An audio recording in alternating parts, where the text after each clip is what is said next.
This podcast is for educational purposes only. Please consult your doctor before changing any medical care. This information, products, or comments contained within this podcast is not approved by the FDA for the treatment or diagnosis of any disease. Although we attempt to keep the information up to date and current, we cannot guarantee the information is up to date at the time of this recording. Individual results will vary. No one should expect the outcomes or results mentioned or described in this podcast. Health shares do not constitute health insurance and do not provide a guarantee to pay for your medical bills. Please consult your broker, general counsel, and/or doctor before changing your healthcare plan. Envita and Envita Health makes no guarantees for outcomes and results. Thank you for joining us. I'm Dr. Dino Prato, founder and CEO of Envita Medical Centers, here with Dr. John Oertle, who is one of the medical directors and helps with research and development at Envita. So we have a case of a head and neck cancer today, and I think this is a good one. You know, we're always encouraged to share cases with people and help, everybody understand more about what we do here at Envita. So Dr. Oertle, or John, let's go ahead and get started. So this is a 50-year-old male, and I'll let you, as you know, you lead our presentations at the Molecular Tumor Board. So go ahead and jump. Yeah, this is a 50-year-old male, and he was diagnosed with head and neck squamous cell carcinoma. And so squamous cell, you have squamous cell in your skin, but he had specifically a lesion in his neck, and he came on in. He hadn't had any treatment yet, because this gentleman, I have to say this gentleman knew about Envita before. So he'd heard about Envita. He had friends that had come to Envita and had done incredibly well. He had known about us. And once he got the diagnosis that he had head and neck cancer, with that biopsy, his first stop was he literally drove on out and showed up at our door. Now, again, I don't recommend this, because usually, again, talk to call Envita. We have PCCs that's going to be able to look and make sure collect records and make sure that you're discussing it with the doctor team to be able to make sure you're a good candidate before traveling out here. But he wasn't. It was just, I know where I'm going. I'm going to go to the best. And he comes on out here into our waiting room. And we said, okay, let's get your records. Let's get everything going and moving. But this is the gentleman who came on out. What we actually saw is that we ran a PET scan. We made sure that there was no other disease anywhere else in the body. And we didn't see anything else. But besides that tumor, that really large tumor that was in that the neck region, we did see that he had a history of candidiasis, which is a fungal infection that he has that can be inflammatory. Let me jump in here, because I want to add to this. Oftentimes, patients who have chronic sinus infections, they're not always bacterial. They're oftentimes fungal. In fact, there was a study years back. And so these are sometimes resistant, and people can have ongoing Maricon, other types of these nasal infections that are resistant to treatment. And infections can be predispositions to cancer. Okay, that's exactly. And Dino and Dr. Prato, that fungal infections, the toxins that they produce are called mycotoxins. And it's not all fungal infections that create carcinogens, but there's a good handful of fungal infections that create the toxins that are carcinogenic, meaning that they lead to cancer development, and they push biomarkers that lead to cancer development in the body. Let's move on, because we could spend a lot of time just talking about infections. So when you came on in, what we see is that we run a cancer cell-free DNA. Looking at this is a blood test where we're able to see the actual cancer cell DNA floating around in the bloodstream. And this is where this is not healthy cancer cells, the DNA, or this is not healthy DNA of the body. This is mutations of that cancer that's now floating around in the bloodstream. This is one of the liquid biopsy diagnostics that we see. And it was, he had it. This is not normal. Even it's in low quantities, because it's only localized here to the actual, the neck. It isn't in very high quantities, which does mean that he has a good prognosis that we're able to treat. that he's going to respond well to treatment.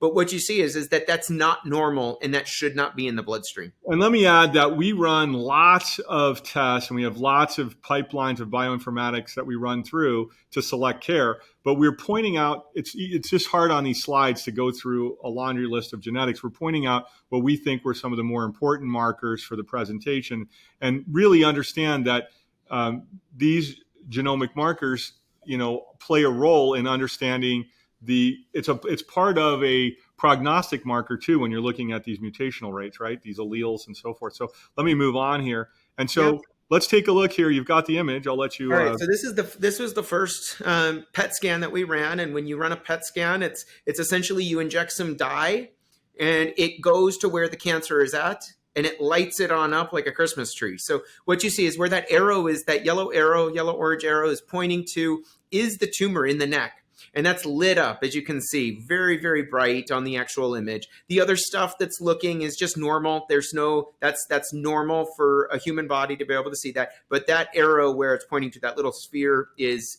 not normal and should not be there. And there you see a lateral view of the same man, the same tumor.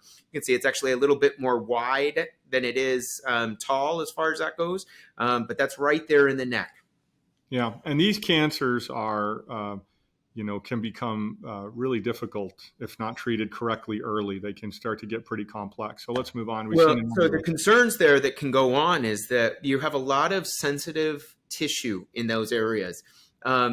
There's obviously the tongue, the larynx, the vocal cords, how you swallow.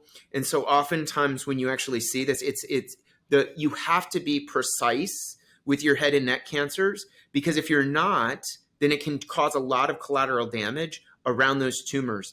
It can start to invade into the actual, the stop breathing, stop the ability to be able to swallow, stop the ability to be able to speak. And so when you see these, it's really a critical thing to be able to be precise with these cancers because of the very location.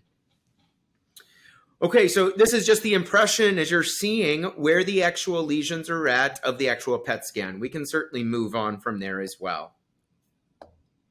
Okay, so we recommended a 12-week treatment, and we provided GTF chemotherapy. What this is genetically targeted fractionated chemotherapy. So this is chemotherapy that is designed around the patient's biomarkers and the actual genetic precision targets, and it's in a low fractionated dose. We call it metronomic dosing of chemotherapy. So, we use biological modifiers to be able to help attract the chemotherapy directly to the tumor. John, I'm going to pause here because as we go through these, just from years of experience, the genetically targeted fractionated chemotherapy, along the way where we say Envita has a proprietary treatment, it's been developed over 2 decades. A conventional oncologist will look at this and either say one of two things. This patient, as you know, will get well, and they'll say it's a spontaneous remission, or we have a lot of those, praise God, right? We get a lot of those. Or what we're doing really isn't proprietary because they're not into molecular targeting. They don't really understand the depths of bioinformatic pipelines. They don't work in that type of detail. But genetically targeted fractionated chemotherapy, which we've been doing for quite some time now, involves a multi-step process that begins with a series of pretty advanced genetic tests. And then those tests help us to isolate the better target. Where in the conventional model, this is the difference, it's a big difference. They will typically use the National Comprehensive Cancer Network, a cookbook of oncology, for whatever it is. If it doesn't work, they move to line 2, and then they might run what we would consider is a watered down version of genetic testing, because Envita goes into very deep testing. And then if they don't have an actionable target, which is FDA approved for that particular cancer type, you're done. So that's why oftentimes they don't bother, because even if they do run it, they're not going to get maybe good actionable targets. Where Envita then goes and builds on and off-label drugs to hit those actionable targets. This is just the GTF. Then when the GTF is delivered, we use metabolic tools to access it to the tumor. So cancers can, when you look at metabolic factors, inflammation, insulin, anaerobic versus aerobic, these different parts of metabolic activity, which play part of the metabolome and proteomics inside of cancer, we use those to find the best moments within the treatment to deliver and take advantage of the treatment plan in this micro dose. So the difference is for the average person to understand is when we have the right targets, we don't guess. And so we don't need 100%. We can do 20, 15, 10% of the drug, which reduces a side effect significantly and starts to actually get targeting. Then we also use, along with this, nanotechnology. Yes, it's available. We're using it to deliver the medication. So when you understand this type of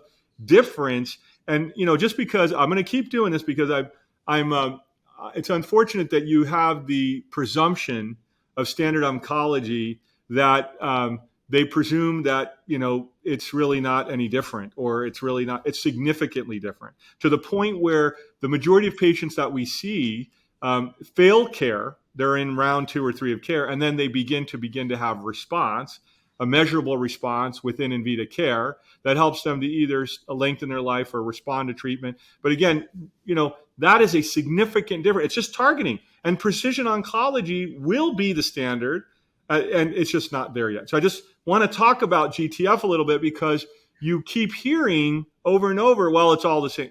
It's not. And alternative medical doctors don't do this. This is precision. Conventional doctors don't do this. This is precision. It's unique to Envita's development of care. And I'm happy to tour any one of those doctors. I invite them to come and understand the difference that precision can make in care. So I'll let you continue. I want to explain this because patients often don't know. And what they don't know can lead them to the wrong direction. So by having knowledge, they can make better decisions. So go ahead. And then the next one. You're talking about a single, this is, this is precision chemotherapy targeting with our GTF. Okay.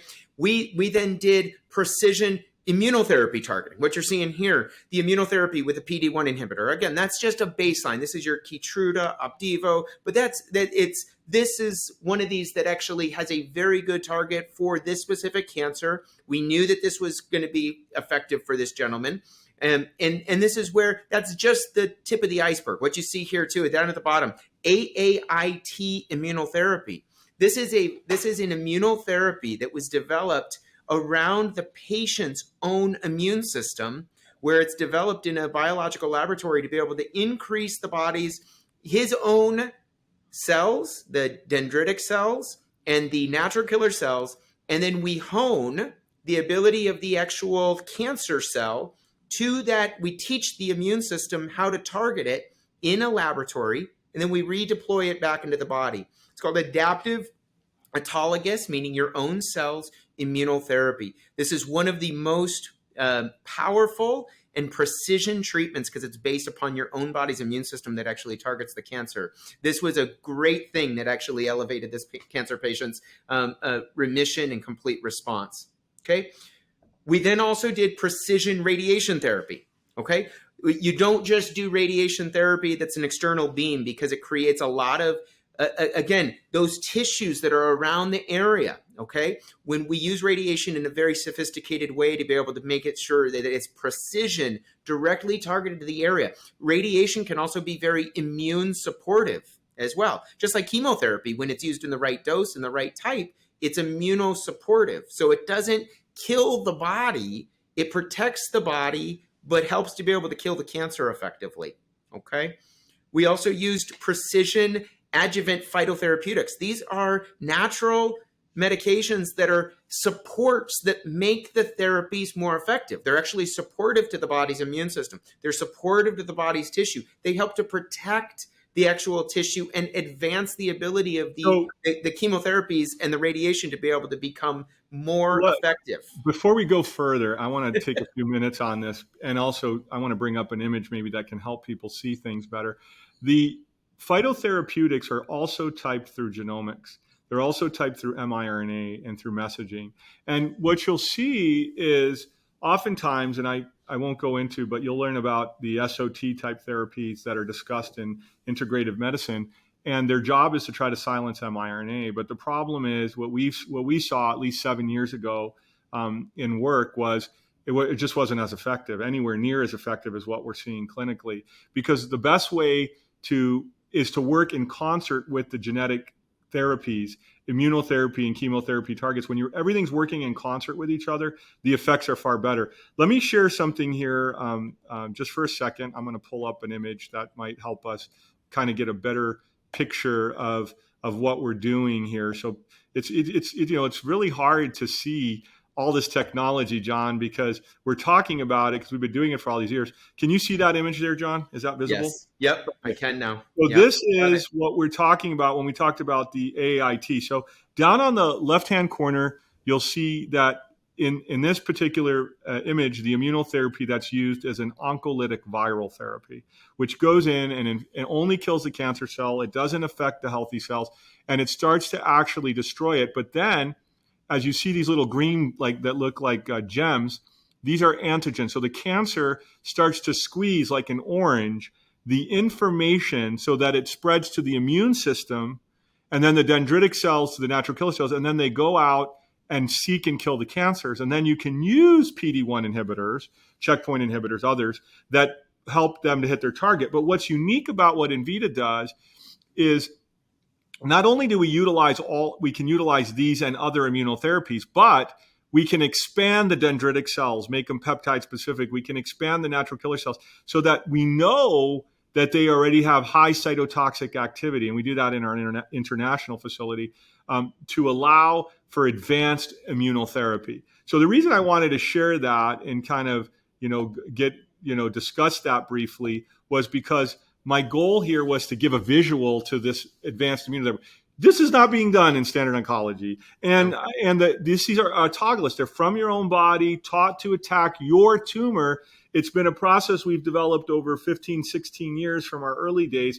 And even from the early 2000s, we started building taking the cancer cells or taking the immune system to identify cancer cells and fight it at a very advanced level. And, that's innovation. So when we talk about Envita having proprietary treatment, we just want to make that clear because, it's interesting how, and I say this with great respect, the rank and file oncologists, 25, 30 patients a day at all the standard cancer centers, hospitals, are doing standard care. This is not standard care. Yeah. That doesn't mean standard care isn't good. It just means that the patients we're seeing prefer precision, and or most of them have failed standard of care and need precision. And our opinion is the sooner you deploy precision, the better it is. And so as we continue here, I'm going to, bring us back into our slide deck, to the next slide deck here. So here we have, if you can see that, can you see it well there? So I'm going to go back to what I was saying earlier, that this is the DNA in the bloodstream of the cancer that shouldn't be there. And what you see is that immediately after 1 month, it's no longer detected. That's right. And then it's no longer detected after 2 months after deploying the actual precision therapies that we were deploying. So what you're seeing right now is that this is a leading indicator. Okay. There's many different biomarkers that we run, that many of the biomarkers that are actually done in standard oncology as well are lagging indicators. Imaging is a lagging indicator. It doesn't give you immediate information as far as what's happening right now. The cell-free DNA is actually a leading indicator.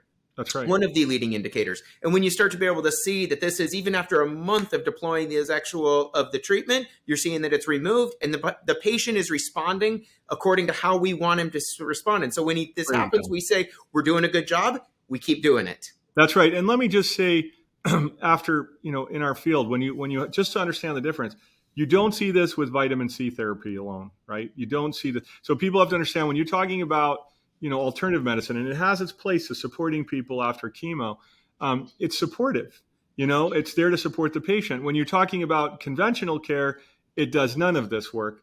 But when you get into precision and the different processes we've developed over the years to target it, you start to see that these leading indicators, CT, circulating tumor cells, CT-free DNA, and others, metabolic, metabolomes, and so forth, this data, it starts to become very clear that the patient's responding to care and that we're on the right track and we want to continue care. And so here, I'll let you continue. You can see the graph of these markers dropping. This is just a graph. It's just showing that, again, it was elevated and then it literally within 1 month, it is gone. These Absolutely gone. these confirmatory signs are a very important role that we use as early indicators, because oftentimes in cancer, the problem is the doctor doesn't know how the patient's responding. They might look at a tumor marker that might be going up and down and then wait for imaging 3 months later. But we can tell immediately with a number of markers that give us short-term response data, then to go towards long-term response data, which the goal is to go into remission. That's how you get there. It's these, right. It's the details of these steps that get you there. So let's go here. Now we've got the imaging. All right. So I always like to say the proof is in the results. And so this is where, when you start to see it, this was, again, over a couple of months. And as you can see, this is the same person. And you see where that arrow is pointing. That's the old PET scan that we just talked about, where that lesion was in that sphere. You don't see it in the second one. It is completely gone. And it here has we'll been, go to the side image. And then you see the side. There's that tumor. It's lighting up. And then you see it's absolutely gone in that November scan. And so you're seeing that patient is a complete response. And it's not just the image in the lesion in the neck, but it's also in the blood. The blood. You're seeing it completely gone. So how can we be most certain, with the best tools we have, that this disease won't return and that the disease is going to stay in remission? This is an important question, because in most oncology, the answer is, well, there's no way to know. We'll watch and wait, we hope. But how can we increase that certainty? I mean, we can never be 100% certain, but how can we take technology to move us into a higher degree of accuracy so that we can hold the remission so the person can live longer with even greater quality of life? Yeah, so we have a couple of ways. One, we continue to run those biometric markers to be able to make sure that the body is actually, that the markers are signaling health, not disease. Okay. That's right. And we run those continually, and we want to make sure that the body is continually signaling health. The other thing is that long-term remission is available because of immune system health. The body's immune system is a critical thing that ensures that the patient is going to have a higher likelihood of long-term remission and never seeing that cancer return again. Because when the immune system gets it, this is why it's so important that everything we do, even the precision chemotherapy, is immunosupportive. The precision radiation therapy is immunosupportive. The precision immunotherapy is immunosupportive in a very advanced degree. But everything, I always say that, again, that long-term remissions for most cancer patients is because the immune system finally recognizes and the body becomes healthy and is able to have a healthy metabolome and is able to help support that immune system to be able to function to recognize the cancer.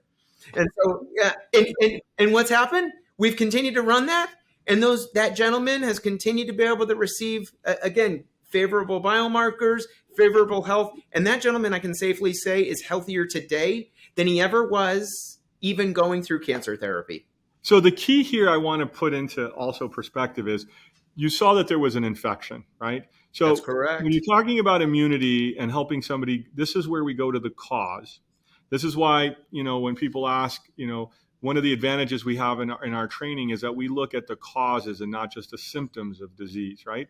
Where an oncologist likely would not put that together or be interested in that. I can pretty darn sure from the many that I know and have spoken with that wouldn't be something they would be addressing. They would just say, well, if something happens, go see your primary care. But this person has a chronic fungal infection, mycotoxins that can be carcinogenic.